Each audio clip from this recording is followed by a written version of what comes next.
कायद-ए-आज़म मोहम्मद अली जिन्नाह की ज़िंदगी के आखिरी अयाम से मुतल्लिक़ लिखी गई किताबों और मज़ामीन का मुताला किया जाए तो यह हैरत अंगेज़ बात सामने आती है कि जब कायद अपनी ख़राब सेहत के पेश नज़र जुलाई सन 1948 में ज़ियारत के पुरफ़िज़ा मुकाम पर मुंतकिल हुए तो तब के वज़ीर-ए-आज़म लियाक़त अली ख़ान ने वहाँ पहुँचकर जिन्नाह के ज़ाती मुआलिज डॉक्टर इलाही बख्श को इनकी बीमारी से मुतल्लिक़ कुरेदा और फिर धमकियाँ भी दी। ये 14 जुलाई सन 1948 का दिन था जब उस वक्त के गवर्नर जनरल मोहम्मद अली जिन्नाह को इनकी अदालत के पेश नज़र कोयटा से ज़ियारत मुंतकिल किया गया था। इसके बाद वो फ़कत 60 दिन जिंदा रहे और 11 सितंबर सन 1948 को खालिक हकीकी से जा मिले। ताहम तारीख के पन्नों का मुताला किया जाए तो मालूम होता है कि बाबा पाकिस्तान अपनी ज़िंदगी के उन आखिरी 60 दिनों में शदीद परेशानी और जहनी अजियत का शिकार थे, जिसकी एक बड़ी वजह खान लियाक़त अली ख़ान थे। मौरख़ीन लिखते हैं कि ज़ियारत पहुँचने के 2 हफ्ते बाद भी कायद-ए-आज़म की तबीयत न संभली तो 30 जुलाई सन 1948 को इनके तमाम मुआलिजीन ज़ियारत पहुँच गए। याद रहे कि कायद फेफड़ों के कैंसर में मुब्तला थे, लेकिन पाकिस्तान की खातिर अपनी बीमारी को छुपाते चले आ रहे थे। इनके डॉक्टरों के ज़ियारत पहुँचने के बाद अब इनका बाकायदगी से इलाज शुरू होने के इम्कानात पैदा हो गए थे कि उसी दिन एक वाक़या पेश आया जिस पर अब तक खामोशी के पुरअसरार पर्दे पड़े हुए हैं और जो लोग इससे वाकिफ़ भी हैं उनका यही इसरार है कि इस वाक़े को अब भी राज ही रहने दिया जाए।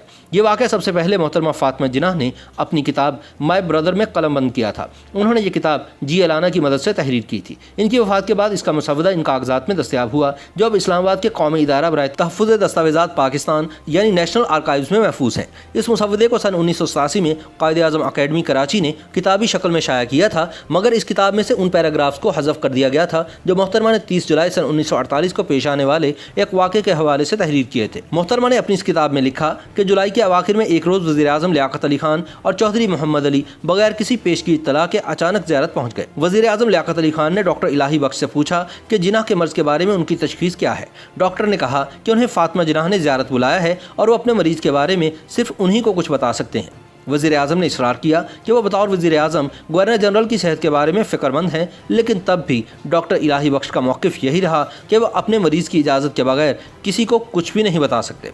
फ़ातिमा जिन्नाह आगे लिखती हैं, मैं उस वक्त भाई के पास बैठी हुई थी जब मुझे बताया गया कि वज़ीर-ए-आज़म और काबीना के सेक्रेटरी जनरल इनसे मुलाकात करना चाहते हैं। मैंने इसकी इत्तला भाई को दी तो वो मुस्कुराए और बोले, फ़ाती तुम जानती हो कि वो यहाँ क्यों आया है? वो देखना चाहता है कि मेरी बीमारी कितनी शदीद है और ये कि मैं अब मज़ीद कितने दिन ज़िंदा रहूँगा। चंद मिनट बाद उन्होंने अपनी बहन से कहा कि नीचे जाओ, वज़ीर-ए-आज़म लियाक़त अली ख़ान से कहो मैं अभी उससे मिलूँगा। फ़ातिमा जिन्नाह ने भाई से गुजारिश की कि बहुत देर हो चुकी है, आप उनसे कल मिल लीजिएगा, मगर जिन्नाह ने हुक्म दिया नहीं, उसे अभी आने दो, वो खुद आकर अपनी आंखों से देख ले। वो लिखती हैं कि दोनों की मुलाकात आधा घंटा तक जारी रही। जो ही लियाक़त अली ख़ान वापस नीचे आए तो मैं ऊपर अपने भाई के पास गई। वो बुरी तरह थके हुए थे और उनका चेहरा उतरा हुआ था। उन्होंने मुझसे फलों का जूस मांगा और फिर चौधरी मोहम्मद अली को अंदर बुलवा लिया जो 15 मिनट तक कायद के पास रहे।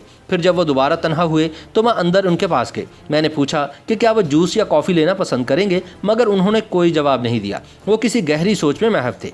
इतने में रात के खाने का वक्त हो गया। भाई ने मुझसे कहा बेहतर है कि तुम नीचे चली जाओ और उनके साथ खाना खाओ। नहीं, उन्होंने ज़ोर देकर कहा मैं आप ही के पास बैठूंगी और यहीं पर खाना खा लूँगी। नहीं, भाई ने कहा यह मुनासिब नहीं, वो यहाँ हमारे मेहमान हैं, जाओ और उनके साथ खाना खाओ। इसके बाद फ़ातिमा जिन्नाह लिखती हैं कि खाने की मेज़ पर मैंने वज़ीर-ए-आज़म को बहुत खुशगवार मूड में पाया। वो लतीफ़े सुना रहे थे और हंसी मजाक कर रहे थे, जबकि मैं भाई की सेहत के लिए खौफ से कांप रही थी जो ऊपर की मंजिल में बिस्तर अदालत पर पड़े हुए थे। खाने के दौरान चौधरी मोहम्मद अली चुपचाप किसी सोच में गुम रहे। खाना खत्म होने से पहले मैं ऊपर चली गई। जब मैं कमरे में दाखिल हुई तो भाई मुझे देखकर मुस्कुराए और बोले, फ़ाती तुम्हें हिम्मत से काम लेना चाहिए। मैंने अपने आंसुओं को छुपाने की बड़ी कोशिश की जो मेरी आंखों में उमड़ आए थे। 17 अक्टूबर सन 1979 को पाकिस्तान टाइम्स में शरीफुद्दीन पीरज़ादा का एक मज़मून छाया हुआ जिसका उन्वान था the last days of the Quaid-e-Azam. इस मज़मून में उन्होंने मुमताज़ माहिर क़ानून M.A. रहमान के एक ख़त का हवाला दिया। इस ख़त में M.A. रहमान ने उन्हें लिखा था कि डॉक्टर कर्नल इलाही बख्श के बेटे हुमायूं खान ने भी उन्हें इस वाक़े के बारे में बताया था। इस रवायत के मुताबिक कायद-ए-आज़म पर दवा का असर बड़ा मुवाफ़िक हो रहा था और वो बतदरीज सेहतयाब हो रहे थे। एक रोज़ लियाक़त अली ख़ान कायद-ए-आज़म से मिलने के लिए ज़ियारत गए। वो उनके साथ तकरीबन 1 घंटा रहे।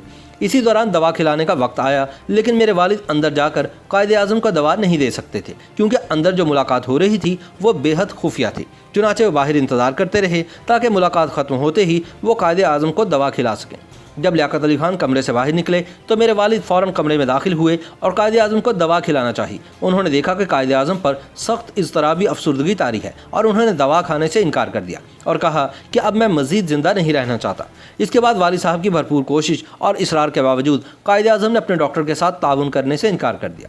अब ये कोई नहीं जानता कि लियाकत अली खान ने अकेले में कायद आज़म से ऐसी क्या बात की थी कि उनका ज़िंदगी से दिल ही उचाट हो गया। हुमायूं खान ने मजीद बताया कि कायद आज़म के इंतकाल के फ़ौरन बाद लियाकत अली खान ने मेरे वालिद को बुलावा भेजा। लियाकत अली खान ने उनसे पूछा कि उस रोज़ ज़ियारत में जब मैं कमरे से बाहर निकल आया और आप अंदर गए तो कायद आज़म ने आपसे क्या बात की थी। मेरे वालिद ने लियाकत अली खान को बहुत यकीन दिलाने की कोशिश की कि कायद ने आप दोनों के माबैन होने वाली गुफ्तगू के बारे में मुझसे कतन कोई बात नहीं की थी, सिवाय इसके कि इसके बाद कायद ने दवा खाना बंद कर दी थी। लेकिन मेरे वालिद के इस जवाब से वज़ीर आज़म लियाकत अली खान की तसल्ली नहीं हुई। लियाकत अली खान काफ़ी देर तक मेरे वालिद को ज़ेर करने की कोशिश करते रहे। जब उनकी मुलाकात ख़त्म हुई और मेरे वालिद कमरे से निकलने लगे तो लियाकत अली खान ने उन्हें वापस बुलवाया और उन्हें तंबीह की कि अगर उन्होंने किसी और ज़रिए से इस मुलाकात के बारे में कुछ सुना तो मेरे वालिद साहब को संगीन नताइज भुगतना पड़ेंगे। ये डॉक्टर कर्नल इलाही बख्श के साहबजादे हुमायूं खान की बयान करदा रिवायत है जो M.A. रहमान और शरीफुद्दीन पीरजादा ने बयान की है और इसे आसानी से झुटलाया नहीं जा सकता। YouTube पर गूगली न्यूज देखने के लिए youtube.com की सर्च बार में गूगली न्यूज TV टाइप करें। गूगली न्यूज के पेज पर सुर्ख रंग के सब्सक्रिप्शन वाले बटन पर क्लिक करना ना भूलिए। YouTube पेज पर अपलोड होने वाली वीडियोस से बाखबर रहने के लिए बेल आइकन पर क्लिक कीजिए। आपको हर नई वीडियो के बारे में नोटिफिकेशन मौसूल हो जाएगा।